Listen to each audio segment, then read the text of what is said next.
अस्सलाम वालेकुम। हमतन गोश में खुश आमदीद। तमाम नए आने वाले दोस्तों से गुजारिश है कि हमारे चैनल हमतन गोश को लाइक, शेयर और सब्सक्राइब करें और साथ ही बेल आइकन को प्रेस कर दें ताकि हर नई आने वाली वीडियो का नोटिफिकेशन आपको बर वक्त मिल सके। और कमेंट बॉक्स में अपनी कीमती आरा से ज़रूर आगाह कीजिएगा। शुक्रिया।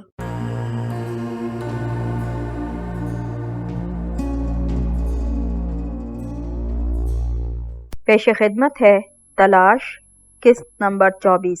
रूपा मेरी शगुफ्तगी पर सबसे ज्यादा खुश थी। बात बात पर हंसी से उसकी आंखों में पानी भर जाता था। मेरी सुबह की गुफ्तगू को गालिबन उसने मेरी जवानी के किसी नापुख्ता जज्बाती तगय्युर का मुजाहरा समझकर हमेशा के लिए भुला दिया था और पहले से ताल्लुक की खातिर फिजा में गहरी गहरी सांसें लेने की कोशिश करती चली जा रही थी। स्टूडियो से वापसी पर हमें काफी ताखीर हो गई। कश्मीर में पिक्चराइज किए गए चंद मनाजिर में रूपा का डबिंग का काम बाकी था और वो कुछ तवील हो चुका था और हम नाइट शिफ्ट के इख्तिताम से जरा पहले 12:30 बजे के करीब स्टूडियो से बाहर निकले। रिकॉर्डिंग रूम से भी तमाम काम निपटा कर चले थे। कार में बैठकर इंजन स्टार्ट करने से पहले मैंने लीवर दबाकर शेवलेट की कैनवस की छत खोल दी। हालांकि मौसम में अभी खुनकी बाकी थी। इसे क्यों खोल दिया तुमने? रूपा ने गैर इरादी अंदाज में अपने झालरदार लंबे से लिबादे को ज्यादा एहतियात से जिस्म के गिर्द लपेटते हुए पूछा। मुझे सर्दी लगेगी। क्यों खोला तुमने? कोई बात नहीं। मैंने इग्निशन में चाबी घुमाते हुए मुस्कुराकर उसकी तरफ देखा। तुम्हारी गाड़ी के तो तमाम कंपार्टमेंट में विस्की और ब्रांडी के पव्वे बहुत ज्यादा मौजूद हैं। ऐसी सूरत से निमटने के लिए तो वो काफी रहेंगे। वैसे आपस की बात है, सर्दी कुछ ऐसी ज्यादा भी नहीं। ये बम्बई है, बम्बई, शिमला, मसूरी या कश्मीर तो नहीं। गाड़ी गेट से निकलकर प्राइवेट रोड उबूर करके बड़ी सड़क पर आ चुकी थी। जब वहां पर गाड़ी आई तो रूपा ने बच्चों की तरह बगलों में हाथ दे रखे थे। वैसे तुम्हारा कोई ना कोई मकसद जरूर है छत खोलकर चलने का। तुम मुझे बताओ या ना बताओ, लेकिन मुझे कुछ कुछ मालूम है।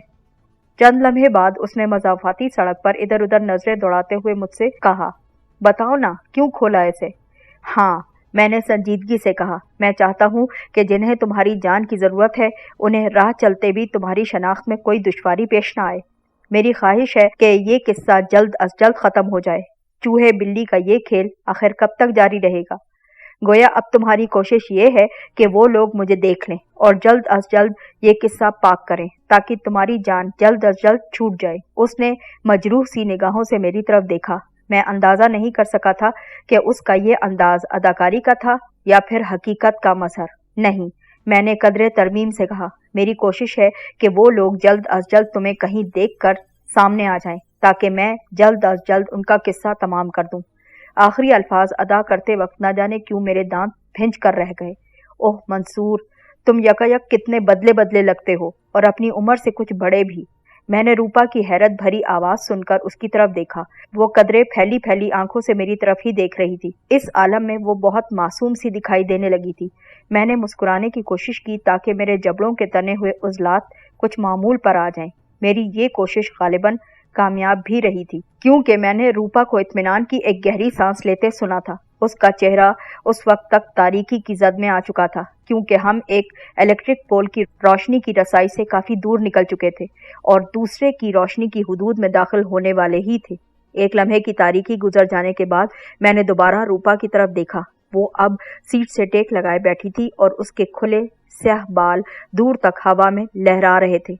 उसकी मुसलसल फड़फड़ाहट से तंग आकर रूपा ने उन्हें समेटा और तेजी से जूड़ा बना लिया। मैं कनखियों से उसकी तरफ गौर से देख रहा था और मेरे ख्याल में वो हरगिज मेरी तरफ नहीं देख रही थी, मगर ना जाने क्यों उसने मेरी तरफ चोर निगाहों से देख लिया और महसूस भी कर लिया और धीरे से बोली, आगे चौराहा आ रहा है और वहां से इस वक्त दूध के ट्रक गुजरते हैं। अगर मारना ही है ना तो किसी अच्छी सी चीज से टकराकर मारो। दूध के ट्रक से टकराकर मरना तो निहायत गैर रोमानी सी हरकत लगती है मुझे। मैं मोहतात होकर ड्राइव करने लगा। शायद उसकी बात को कुछ कुछ समझ चुका था। उस रात बल्कि उसके कई दिनों बाद तक कोई ऐसा वाकया पेश न आया। अब मुझे उकताहट सी महसूस होने लगी थी। इससे पहले मुझे रूपा के साथ रहते हुए शब रोज की यकसानियत का इस पूरी तरह एहसास नहीं हुआ था जैसे पहले था। इसी दौरान कोई आउटडोर शूटिंग भी ना आई थी कि कुछ तब्दीली का एहसास होता। एक रोज हम स्टूडियो से वापस आए तो हॉल में टेलीफोन के पास रखी हुई पैगामात की किताब में मुलाजमा का नोट किया हुआ एक पैगाम नजर आया जो जरूरी पैगामात के खाने में था। 4:30 पर कंवर मैसूरी ऑफ नेपाल का फोन आया था। वो एम्बेसडर होटल में डिलेक्स स्वीट नंबर 410 में ठहरे हुए थे। उन्होंने कहा था कि जैसे ही आप आए उन्हें फोन कर लें। ये पैगाम दिन की मुलाजमा का नोट किया हुआ था और वो जा चुकी थी। रूपा ने बाकी पैगामात पर भी सरसरी सी निगाह डाली और कहा, मैं कपड़े बदल लूं, फिर देखते हैं। ये कंवर मैसूरी ऑफ नेपाल कौन ज़ात शरीफ है जनाब? ये हमारा मामूल था कि स्टूडियो से वापस आने पर इजी होने के बाद पहले हॉल में बैठकर आराम से चाय पीते थे। इस दौरान रूपा जरूरी टेलीफोन करती थी। मैं ताज़ा दम होकर नीचे आया तो रूपा मुझसे पहले हॉल में पहुंच चुकी थी। वो फोन के करीब इजी चेयर पर बैठी थी और उसके सामने तिपाई पर चाय रखी गई थी। वो गोद में कुछ कागजात रखे उन्हें अलट पलट कर देखती ही थी। एक तो इस शीला की बच्ची ने अभी तक मुझे नए मुआहदों की फाइल ही बनाकर नहीं दी। वो एक नजर मेरी तरफ देखकर बुड़बुड़ाई, मुझे तो सेक्रेटरी रखने का कोई फायदा ही ना हुआ। तुम्हें इस नाम नेहाद मैनेजर को रखने का अब तक क्या फायदा हुआ है जनाब? मैंने अपने सीने पर हाथ रखकर झुकते हुए कहा और इसके साथ दूसरी चेयर पर बैठ चुका था। उसने कागजात समेटकर तिपाई पर रखे और एक नजर मेरी तरफ देखकर चाय की ट्रॉली अपनी तरफ को खिसकाते हुए कहा, ये तो कोई मेरे दिल से पूछे ना। चाय पीने के बाद मैंने कप तिपाई पर रखा और फिर रूपा बोली, जरा फोन करके तो देखो ये कंवर मैसूरी साहब हैं कौन और चाहते क्या हैं? मैंने तो इससे पहले कभी ये नाम नहीं सुना। मैंने डायरेक्टरी में एम्बेसडर का नंबर देखा और स्वीट नंबर 410 से राब्ता कायम किया।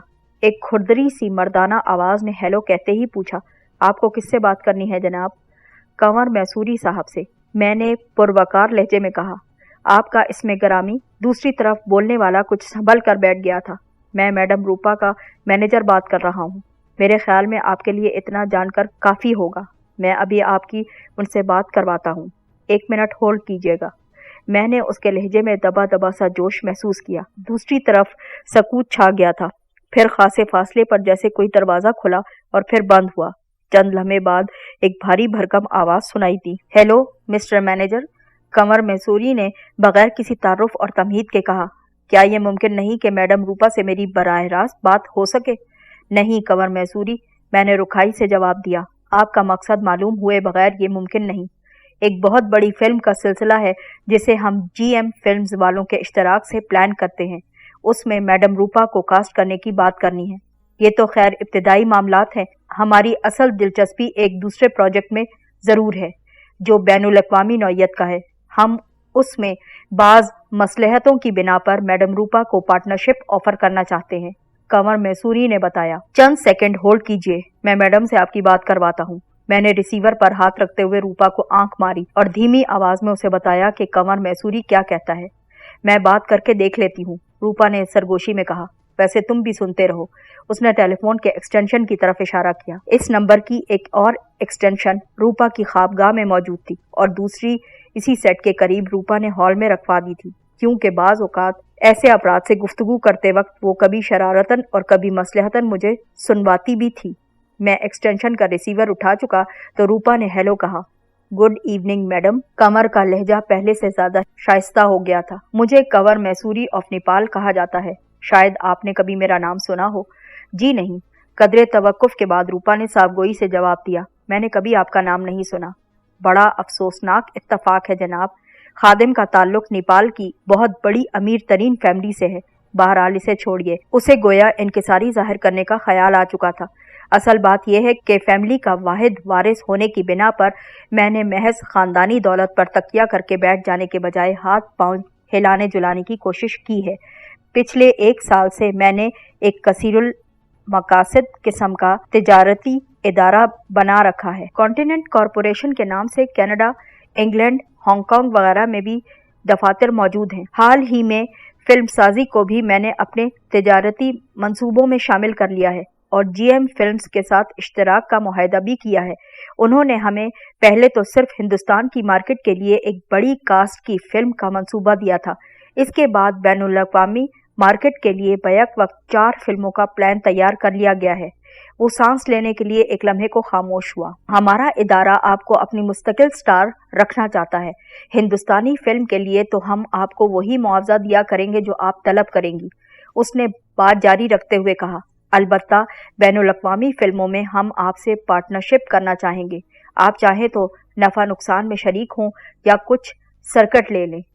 वैसे हमारे मंसूबों के बारे में आप गालिबन कुछ न कुछ तो अखबारात में पढ़ चुकी होंगी। क्यों? डिप्लोमेसी तो रूपा को आती ही ना थी। ऐसे मौक़ों पर उसका जवाब फिल्मी औरत की रिवायात के खिलाफ हुआ करता था। जी नहीं, उसने बिला तामुल कहा, मैं अखबार वगैरह कम ही पढ़ती हूँ। हम जैसे लोगों के बारे में उनमें जाने क्या क्या लिखा होता है। खामखा पढ़कर दिल ही दुखता है। क्या करना पढ़ के। वैसे जितना मैं पढ़ती हूँ उसमें कभी इस किस्म की कोई खबर नज़र से कभी नहीं गुजरी। ओह चलें, खैर है। कंवर मैसूरी ने एक गहरी सांस लेकर कहा, मुझे अफसोस है कि आप हमारे बारे में कुछ भी नहीं जानती। बहरहाल इससे तो कोई फ़र्क नहीं पड़ता। बम्बई के मेरे मौजूदा दौरे का सबसे अहम मकसद आपसे मामलात तय करना ही था। मैं जल्द अज जल्द आपसे शर्फ़ मुलाकात हासिल करना चाहता हूँ। रूपा ने एक लम्हे तवक्कुफ़ किया, फिर निहायत मतानत से बोली, मैं अपनी सेक्रेटरी से अपनी मसरूफियात का शेड्यूल मालूम करने के बाद ही आपको कोई वक्त दे सकूंगी, और सेक्रेटरी इस वक्त मौजूद नहीं है। लेकिन प्लीज़ मुझे कोई यकीनी जवाब ज़रूर चाहिए। मेरा यहाँ क़याम सिर्फ कल शाम तक का है। कंवर मैसूरी के लहजे में एक वक़ार आमेज़ इल्तिजा थी। कल शाम मुझे हर हाल में लंदन की परवाज़ पकड़नी है और मैं आपका ज़्यादा वक्त नहीं लूँगा। अच्छा ठहरिए, मैं अपनी डायरी देखकर कुछ बताती हूँ आपको, रूपा ने मुतज़ब्ज़ब लहजे में कहा और रिसीवर पर हाथ रखकर सवालिया नज़रों से मेरी तरफ देखा। मैंने इशारा दिया कि वो मुलाकात का वक्त दे दे। उसने मज़ीद चंद लम्हे तवक्कुफ़ किया, फिर माउथ पीस से हाथ हटाते हुए कहा, कल तो मैं स्टूडियो जाने से पहले ही वक्त निकाल सकती हूँ। आप सुबह 9 बजे आ जाएं। क्या मुलाकात कर सकते हैं 9 बजे? हम 1 घंटा गुफ्तगू कर सकते हैं, या फिर आप 2:30 बजे स्टूडियो तशरीफ़ ले आए। 2 शूटिंग्स के दरमियान मेरे पास 2.5 घंटे का एक वक्फा होता है, बशर्ते के शूटिंग वक्त पर हो जाए, जो कि अमूमन वक्त पर नहीं होती। घर पर ही गुफ्तगू ठीक रहेगी जनाब, लेकिन क्या आप वाकई सुबह इतनी जल्दी तैयार हो जाती हैं? जी हाँ, क्योंकि मैं शूटिंग के लिए कभी रात का वक्त नहीं दिया करती, इसीलिए मैं सुबह जल्दी तैयार रहती हूँ, रूपा ने ठहरे लहजे में बताना चाहा। फिल्मी दुनिया के हाथ मैंने सिर्फ अपने दिन फरोख्त किए हैं, रातें अपने ही तसर्रुफ में रखी हैं। गौर से सुन लें आप मेरी बात। बहुत खूब मैडम, बहुत खूब। कंवर मैसूरी का लहजा कुछ खुशामदाना सा हो गया था। मुझे किसी ने बताया था, और बिल्कुल ठीक ही बताया था, कि आप रिवायती फिल्मी औरतों से बहुत ज़्यादा मुख्तलिफ नज़र आती हैं। आपसे मुलाकात यकीनन मेरे लिए एक खुशगवार तजर्बा होगी। शायद, रूपा ने खुश्क लहजे में कहा। अल्लाह हाफिज़। उसने रिसीवर रख दिया, लेकिन दूसरी तरफ से मैंने कई सेकंड बाद सिलसिला मुनक़ता होने की आवाज़ सुनी। तब मैंने भी रिसीवर रख दिया। रूपा अपनी आरामदेह कुर्सी पर जा बैठी थी और टांग पे टांग रखे धीरे धीरे एक पाँव हिला रही थी। क्या बात है, मुलाकात के लिए वक्त देने में तुम बहुत हिचकिचा रही थी? मैंने उसके सामने बैठते हुए उससे सवाल किया। उलझन में पड़ गई थी मंसूर, उसने हाथों की मरमरी और मखरूती उंगलियां एक दूसरे में फंसाते हुए कहा।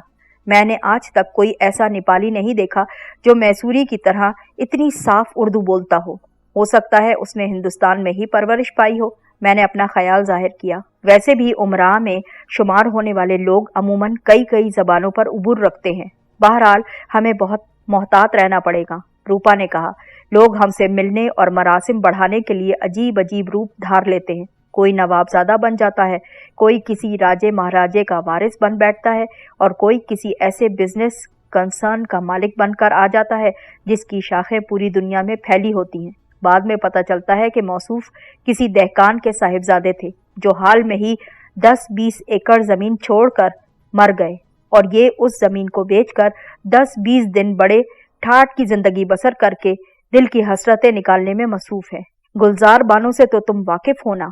मैंने जहन पर जोर दिया कि ये गुलजार बानो कौन थी। नाम तो कुछ मानूस लगता है। दूसरे ही लम्हे मुझे याद आया कि गुलजार बानो कौन थी। मैंने असबात में सर हिलाया। गुलजार बानो किसी जमाने में सफ़े अव्वल की हीरोइन हुआ करती थी। आजकल उसके उरूज का सितारा कुछ मांद पड़ चुका था। गुलजार बानो तो इस किस्म के एक नौजवान के चक्कर में कुछ ज्यादा ही फंस गई थी, रूपा ने बताया, और तकरीबन 2 साल पहले उससे शादी भी कर बैठी थी। उसका जवाल तो दरहकीकत उसी वक्त से शुरू हो गया था। बिलाखिर बेशुमार पैसा, वक्त और साख बर्बाद करके तलाक लेकर ही जान छोड़ी उसने। तुम्हें कोई इस तरह का चक्कर नहीं दे सकता जनाब, मैंने मुस्कुरा कर कहा। तुम्हारे पास तो काले जादू से ज्यादा खतरनाक इल्म मौजूद है। इंसान को पढ़ लेने का इल्म। वैसे यही इल्म तो अब तक मुझे बचाए हुए है। वो भी मुस्कुराकर कहने लगी, वरना तुम्हें क्या मालूम हमारी लाइन में कैसे कैसे जादूगर पड़े हैं और क्या क्या जादू कर जाते हैं। स्क्रीन पर तुम्हें जो नजर आते हैं ना, उससे कहीं ज्यादा फनकार पसे पर्दा पड़े हैं, इंसान को पल भर में कोकाफ तक ले जाने वाले और फिर वहीं से नीचे गिराने वाले। मैंने इसीलिए तो तुम्हें कमर मैसूरी से मुलाकात कर लेने का मशवरा दिया था कि दिल में जो खलिश हो वो हमेशा के लिए निकल जाए। मैंने कहा, ये खटक ना रहे कि शायद वो काम ही का आदमी था जिससे हमने मुलाकात ना की। मुझे अब इस अमर से कोई दिलचस्पी ना रही थी कि वो कौन है और क्या चाहता है, और ना ही इस बात की कोई परवाह थी कि उससे मिलकर मुझे कोई फायदा होगा भी या नहीं, या फिर नुकसान ही होगा। बस तुम करीब मौजूद रहो। तुम करीब मौजूद रहोगे तो मैं जिनों के सरदार से भी मुलाकात के लिए हमेशा तैयार रहूंगी। उसने मुस्कुराकर ख्वाबनाक से लहजे में कहा और एक तवील अंगड़ाई लेकर यकलख्त जिस्म ढीला छोड़ दिया। फिर एक झटके से उठते हुए बोली, अपना तो मौसीकी सुनने को जी चाहता है। तुम्हारा मूड बने तो तुम भी मेरे कमरे में चले आना। शुक्रिया, मैंने आदाब बजा लाने वाले लहजे में कहा। बंदा बगैर मौसीकी के ही ठीक है। फिर मैंने संजीदा होकर एक लम्हे के तवक्कुफ से कहा, दरअसल मैं आजकल कुछ लिखने पढ़ने का काम कर रहा हूँ, इसीलिए कुछ मसरूफ हूँ। मुझे मालूम था कि वो अपनी ख्वाबगाह में जाकर तमाम रोशनियां बुझा देगी, खिड़कियों के पर्दे खींच देगी। एक गोशे में सिर्फ एक नन्हा सा बल्ब रोशन रहेगा, जिसकी पुरस्कार सी बराए नाम रोशनी में हर चीज फैले हुए साए की तरह नजर आएगी। फिर वो मुख्तलिफ फिल्मों के, जिनमें उसकी अपनी फिल्में भी शामिल होंगी, अलमिया नगमों के रिकॉर्ड ग्रामोफोन पर लगाती चली जाएगी और दुनिया व माफिया से बेखबर होकर छत पर नजरें गाड़कर सुनती रहेगी। फिर किसी नगमे पर फूट फूट कर रोने लगेगी और दुनिया की कोई ताकत उसे चुप नहीं करवा सकेगी, हत्ता कि वो यूं ही रोते रोते तकिया में मुंह छुपाए सो जाएगी और रिकॉर्ड खत्म हो जाने के बाद भी सुबह तक इसी तरह सोई पड़ी रहेगी। जिन दिनों में नया नया यहाँ आया था, उसे मौसीकी सुनने के ये दौरे अक्सर पड़ा करते थे। अब उनमें बहुत कमी आ चुकी थी। पीने पिलाने की रफ्तार में भी बहुत कमी आ चुकी थी। बकौल उसके अपने वो सीने में बिखरी हुई किरचियों को जमा करने में कामयाब होती चली जा रही थी। मैंने उससे पढ़ने लिखने के काम का दरहकीकत बहाना ही कर रखा था। रूपा से जुदा होने के बाद आजकल एक ही मशगला बाकी था जिसे मैं फरीजे की तरह अंजाम देता था, और ये काम था सोचना, सिर्फ और सिर्फ सोचना। मैं घंटों अपने कमरे की खिड़की में खड़ा रहता और मलगजी तारीकी में नजरें गाड़े सोचता रहता। पलंग पर लेटता तब भी ये सोचे मेरे जहन की नस नस में संग्रेजों की तरह चुभती रहती। हत्ता के ख्वाब में भी कुछ मिलते जुलते ऐसे ही ख्यालात नजर आते थे। मेरी सोचों का उन्वान भी एक ही था। जहन खा कैसे भी बेकरार जजीरों में भटकता रहता, मगर सोच की नहज एक ही रहती। जहन जैसे कुतुबनुमा की सुई बन चुका था। सोच विचार की ये रियासत बेसूद ना थी। मैं अपने आप को यासियत के समंदर में डुबो नहीं रहा था। मेरे जहन में तो बहुत बड़ी बिसात बिछी हुई थी और मैं धीरे धीरे उस पर मोहरे सजाए बैठा था। मैं अपनी जात के लिए खुद ही उस्ताद बना हुआ था, अपनी तरबियत कर रहा था, बड़ी उम्दगी से अपनी जहनी तराश खराश का काम अंजाम दे रहा था।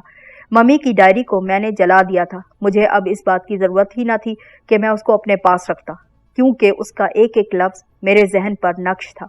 दूसरे रोज हम नाश्ते से तकरीबन फारिग होकर कॉफी पी रहे थे जब पठान चौकीदार इसहाक खान ने एक सुनहरी विजिटिंग कार्ड तश्तरी में रूपा को पेश किया। मैंने कनखियों से देखा। सुनहरी कार्ड पर निहायत नफीस और बारीक हरूफ में सिर्फ कमर मैसूरी ऑफ नेपाल छपा हुआ था। कोई एड्रेस या फोन नंबर वगैरह बिल्कुल न था, जैसा कि अमूमन निहायत अहम और बड़ी शख्सियात के कार्ड पर हुआ करता है कि सिर्फ उनका नाम काफी समझा जाता था। उन्हें ड्राइंग रूम में बिठाओ, मैं आ रही हूँ। रूपा ने विजिटिंग कार्ड पर नजर डालकर कॉफी का घूंट भरकर कहा। मैं खिड़की में जा खड़ा हुआ जिसमें नीले रंग का टिंटेड ग्लास लगा था। उससे बाहर का मंजर नजर आता था, अंदर का नहीं। यहाँ से खिड़की से गेट साफ दिखाई देता था। मैंने इसहाक खान को गेट की तरफ जाते देख लिया। अंदर आते वक्त वो गेट को ताला लगाकर आया था। ताला खोलने के बाद उसने चौड़े चकले गेट के दोनों पट खोल दिए। साथ ही चमकीले स्याह रंग की एक कैडलक बेआवाज अफरियत की तरह अंदर फिसल आई। उसके शीशे भी गहरे रंग के बने थे और कार की जो साइड मुझे नजर आ रही थी, उस तरफ की खिड़कियों में मुकम्मल तौर पर शीशे चढ़े हुए थे। कार बरामदे के करीब आकर रुकी होगी। और बरामदा चूंकि मुझे नजर नहीं आ रहा था इसलिए मैं कार से उतरने वालों को भी देख ना सका। मैंने पलट कर रूपा की तरफ देखा। वो कॉफी खत्म कर चुकी थी मगर बदस्तूर अपनी जगह बैठी थी। मुझे अपनी तरफ मुतवज्जो पाकर घड़ी देखते हुए बोली, 9:02। ये कंवर मैसूरी तो वक्त का बड़ा पाबंद निकला। ये सही मानों में बिजनेसमैन होने की निशानी हुआ करती है। चलो मंसूर, चलते हैं। चलो फिर उससे मिल ही ले, देखें उसका बिजनेस क्या है। ठाट बाट तो बड़े नजर आते हैं जनाब के। मैंने कहा, उसे चंद मिनट और इंतजार करने दो, अभी तो वो ड्राइंग रूम में अपने लिए नशिस्त का इंतखाब भी ना कर पाया होगा। रूपा ने एक छोटे से मेकअप मिरर में अपने चेहरे का जायजा लेते हुए कहा, इंतजार करवाना भी हसीनों की एक अदाए दिलबरी हुआ करती है। मैंने ठंडी सांस लेकर उसे जताना चाहा। हसीनों की अदाए दिलबरी नहीं, उसने दिलकशी से मुस्कुराते हुए कहा, ये अपनी अहमियत बढ़ाने का एक हरबा हुआ करता है। मैं एक कुर्सी पर आ बैठा तो वो उठकर टहलने लगी। साथ ही बड़ी लापरवाही से वो कुछ गुनगुना भी रही थी। एक मर्तबा उसने मेरी तरफ मुड़कर बच्चों की सी मासूमियत से पूछा, मेरे कपड़े तो अच्छे हैं ना? मैं उसे बता ना पाया कि उस वक्त बड़े बड़े फूलों वाली बंगाली स्टाइल की साड़ी और इसी तर्ज के बड़े बड़े चांदी के जेवरात में वो किस कदर हसीन लगती है। कहने को तो ये जेवर चांदी के थे मगर उनमें कई हीरे भी जड़े हुए थे। रूपा मामूली पढ़ी लिखी लड़की थी मगर जिंदगी ने जहां उसे और भी बहुत कुछ सिखाया था, लिबास का सलीका भी गजब का आ चुका था उसे। वो हमेशा दूसरी औरतों से अलग नजर आती थी और पार्टियों में भी मैंने देखा था कि वो समाजी या माली एतबार से अपने से कहीं बड़ी आला तालीम याफ्ता और कल्चर्ड औरतों पर भी छाई रहती थी। मेरे तासुरात से उसे अपने सवाल का जवाब मिल गया था और मुतमईन होकर वो दोबारा टहलने लगी थी। 5 मिनट बाद उसने मुझे चलने का इशारा किया और हम ड्राइंग रूम की तरफ को चल पड़े।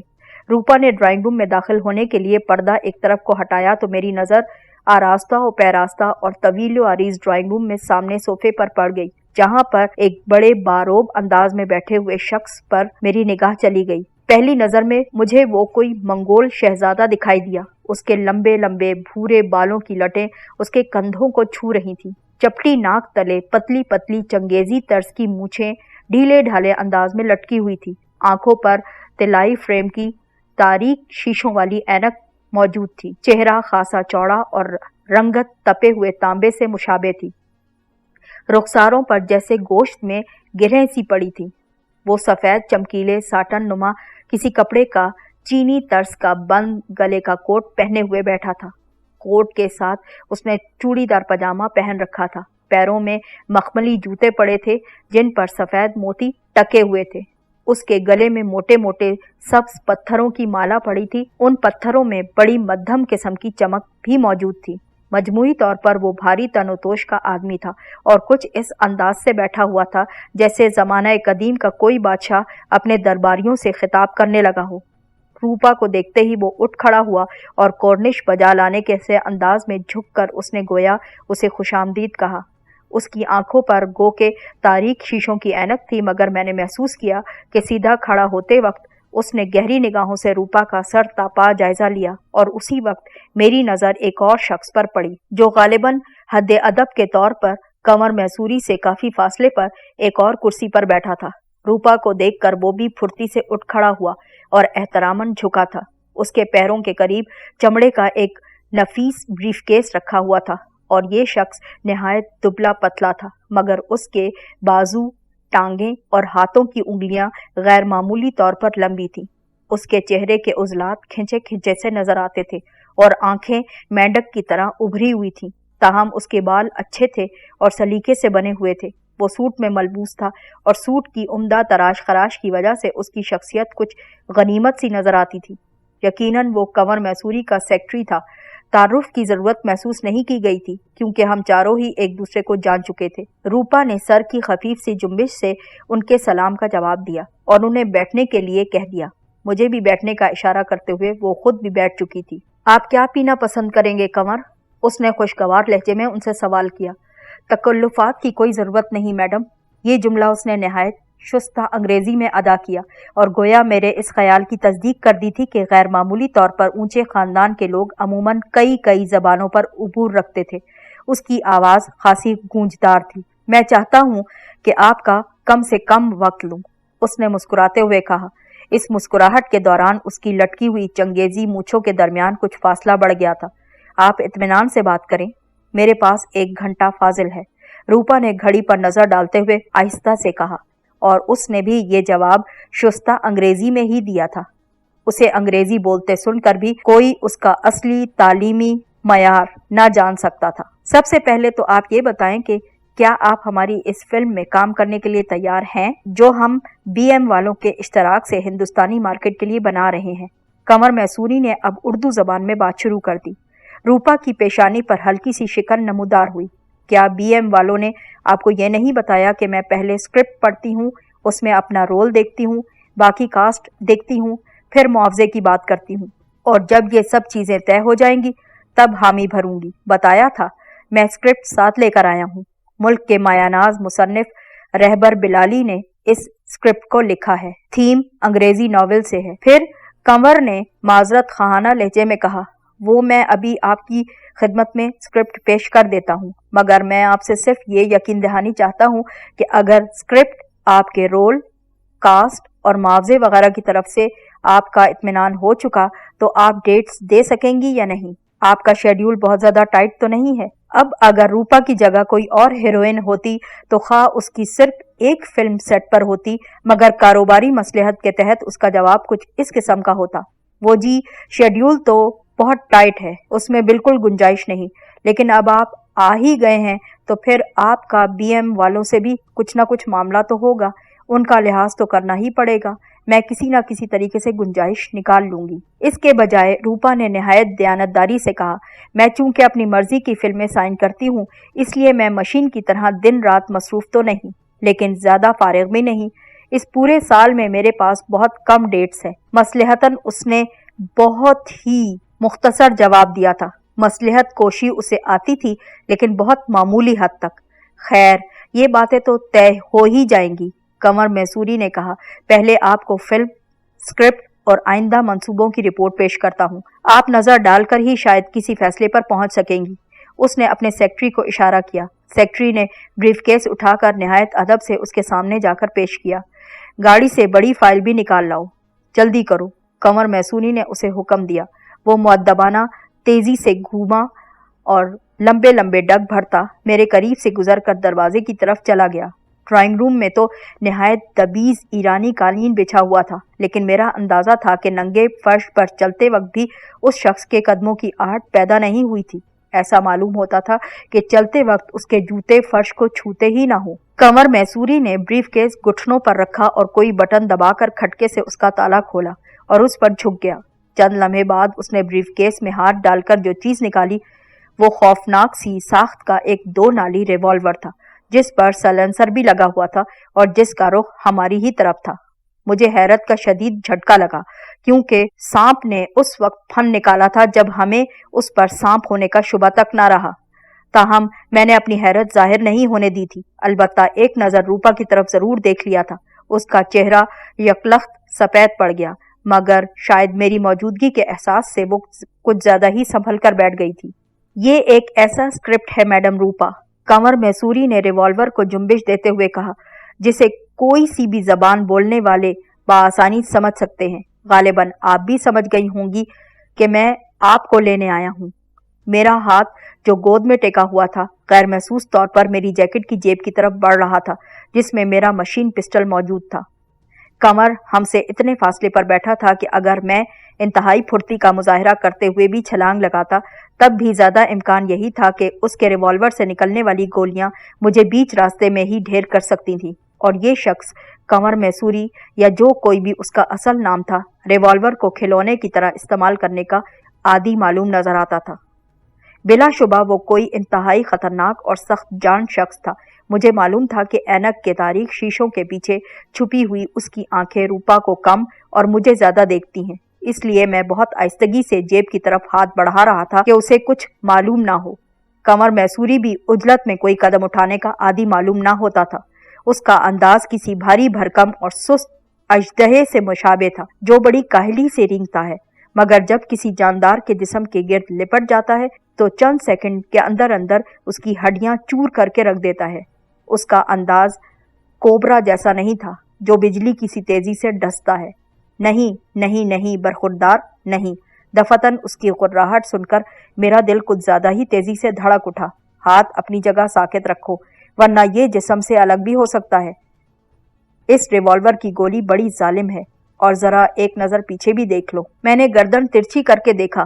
کنور کا سیکرٹری جو گاڑی سے بڑی فائل نکالنے کے لیے چلا گیا تھا، اور اس کے ہاتھ میں بھی فائل کی جگہ ایک ریوالور ہی تھا جس کا رخ میری گدی کی طرف تھا۔ مینڈک کی آنکھوں سے مشابہ اس کی آنکھیں بالکل ساکت تھی، اور ان میں بے رحم موت اپنے خوفناک پر پھیلائے بیٹھی تھی۔ مجھے حیرت ہوئی کہ محض ایک ریوالور کے اضافے سے وہ مجہول سا شخص کس قدر شفاف نظر آنے لگا تھا۔ رشی، کنور نے اپنے نام نہاد سیکرٹری کو مخاطب کیا، برخوردار کو غیر ضروری وزن سے نجات دلوا دو، جلدی کرو۔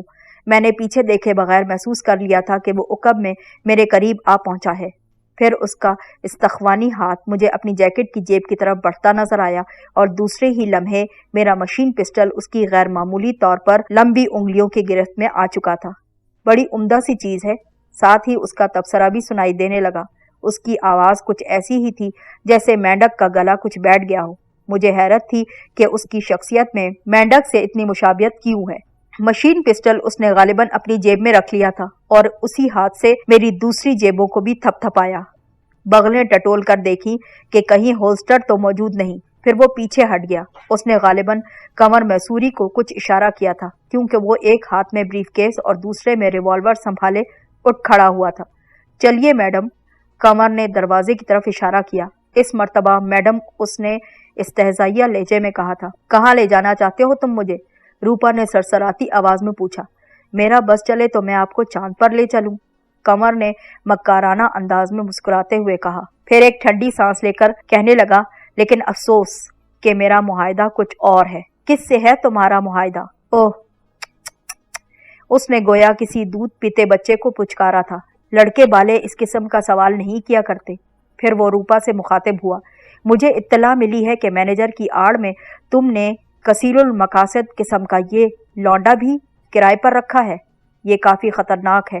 محض اس کی یہ شہرت سن کر ہی آپ کے ساتھ اسے بھی لپیٹے لیے چل رہا ہوں، ورنہ اس کی کوئی ضرورت نہیں ہے ہمیں۔ اس کے اس تضحیکی انداز پر میں نے معمولی سا رد عمل بھی ظاہر نہ کیا، اور نہایت پرسکون لہجے میں کہا، یہ آپ کی نوازش ہے کنور جی، ویسے آپ یہ زحمت نہ کرتے تب بھی میں آپ کے ساتھ چلنے کی درخواست ضرور کرتا۔